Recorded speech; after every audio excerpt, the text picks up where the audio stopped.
Welcome to IBTV. Komaram Bheem జిల్లా దహేగం మండలంలోని కొత్మీర్ గ్రామంలో రాత్రి కురిసిన భారీ వర్షాల వల్ల ఉప్పొంగిన దొరిమిళ్ల వాగు, దుబ్బగూడ, జెండాగూడ గ్రామాలకు రాకపోకలు నిలిచిపోయాయి.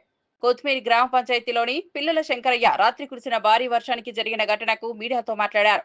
నిత్యావసర వస్తువులు పాఠశాలలకు వెళ్లి పిల్లల అత్యవసరాలకు వెళ్లే ప్రజలకు ఇబ్బందులు పడుతున్నారు. గతంలో జిల్లా కలెక్టర్ కు మాగోడు చెప్పినా పట్టించుకోలేదు. చుట్టుపక్కల గ్రామాలకు వెళ్లేందుకు తీవ్రమైన ప్రజలు ఇబ్బందులు పడుతున్నారు. అత్యవసర సమయంలో ఎవరికైనా ఏమైనా జరిగితే మరియు గర్భిణీ స్త్రీలకు వైద్య సదుపాయానికి కూడా అంబులెన్స్ కానీ ఇతర ఏ ప్రైవేట్ వాహనాలు కానీ కనీసం నడుచుకుంటూ వెళ్దామన్నా గానీ వెళ్లలేని పరిస్థితి నెలకొంది. వాగులు రాత్రి కురిసిన భారీ వర్షాలకు ఉప్పొంగి ప్రవహిస్తున్నాయి. ప్రాణాలు అరచేతిలో పెట్టుకుని తీవ్రమైన ఇబ్బందులతో పంటల పొలాలకు వెళ్లే పరిస్థితి నెలకొంది. పంట నష్టాలు కూడా జరిగాయి. ఇప్పటికైనా అధికారులు, రాజకీయ నాయకులు స్పందించి మాకు రోడ్డు బ్రిడ్జి సౌకర్యం కల్పించాలని, అలాగే పంట నష్టం కూడా చూడాలని గ్రామస్తులు కోరుతున్నారు.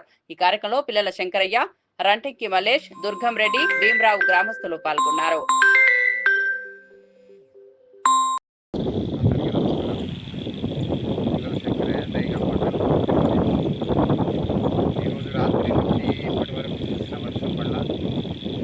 భారీ వర్షం వల్ల మీరు నుంచి జెండగూడెం వెళ్ళే ఆమ్లెట్ విలేజ్ అనేది జెండగూడ దుబ్బగూడెం వెళ్ళే రహదారి తిరుమల వాగు అక్కడోరే ప్రవహిస్తూ దిగ్గ మొత్తంలో నీరు వచ్చి అటు ఇటు దాటకుండా చాలా ఇబ్బందిగా ఉన్నది.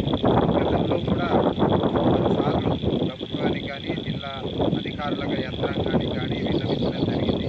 కానీ ఇప్పటి వరకు ఎలాంటి చర్య తీసుకోలేదు. ఈరోజు ఇంత పెద్ద మొత్తంలో జరిగింది. నీళ్ళు కప్పి పత్తి పంట చాలా ఇబ్బంది అయింది. వరి నాట్లు కూడా వేసినవి కొట్టుకుపోవడం జరిగింది.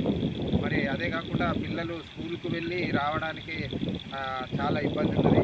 మరి జెండగూడెం దుబ్బగూడెంలో ఉన్న అత్యవసరాల రావడానికి కూడా ఎలాంటి అటు నుంచి వెళ్తే బెల్లంపల్లికి వెళ్ళాలన్న తర్వాత మన్నెగూడెం దాటకుంటున్నది. ఇటు నుంచి ఈ మంతరివాగు ఒర్రె దాటకుంటున్నది.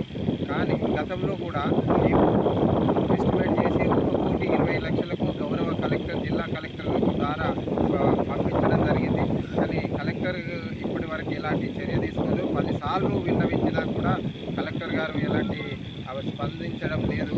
కావున దయచేసి మా జెండగూడెం రైతుల మీద కానీ ప్రజల మీద శ్రద్ధ చూపి వెంటనే ఈ మత్తడివాగు ఒర్రెది బ్రిడ్జి వంతెన నిర్మించాలని మనవి చేస్తూ ఎగ్జిక్యూటివ్ ఇంజనీర్ కానీ ఈఈ గారు, డిఈ గారు అందరూ వచ్చి చూసి ఎస్టిమేట్ కూడా చేయడం జరిగింది. కానీ వెంటనే స్పందించాలని మనవి చేస్తున్నాం.